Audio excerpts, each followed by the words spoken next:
अस्सलाम वालेकुम।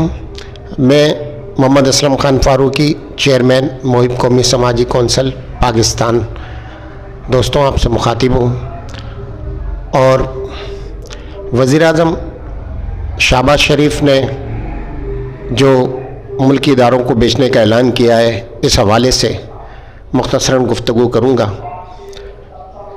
और ये कहूँगा इस हवाले से कि जो ऐलान किया गया है मुल्की इदारों को बेचने का, वो मुल्क बेचने के मुतरादिफ है।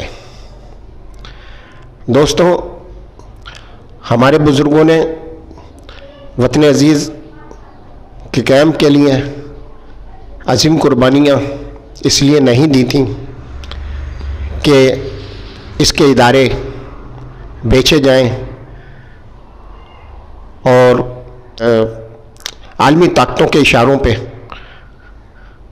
बेचे जाएं, IMF के इशारों पे बेचे जाएं और मुल्क को IMF और आलमी इदारों का ग़ुलाम बना दिया जाए, इसलिए नहीं हमारे बुज़ुर्गों ने कुर्बानियाँ दी।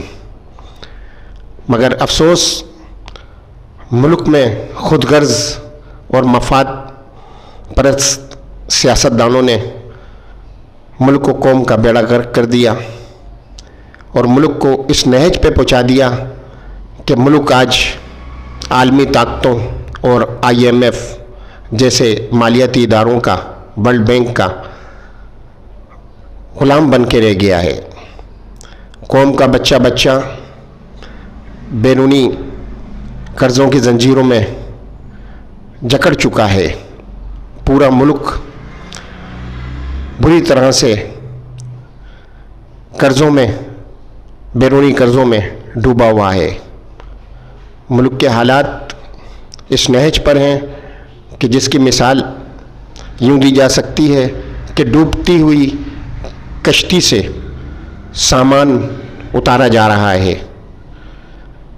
तो आप समझ लें दोस्तों कि आज हम कहाँ खड़े हैं और हमने अपना इस नहज पर, इस स्टेज पर हमें क्या करना चाहिए, ये एक बहुत बड़ा सवाल है कि अगर हमने अब भी ये ना सोचा और आंखें बंद रखी और ज़बान बंद रखी और मुल्क को और मुल्क के इदारों को बेचने के लिए हम हुक्मरानों के साथ खड़े हो गए, तो फिर आइंदा नस्लें हमें कभी माफ़ नहीं करेंगी।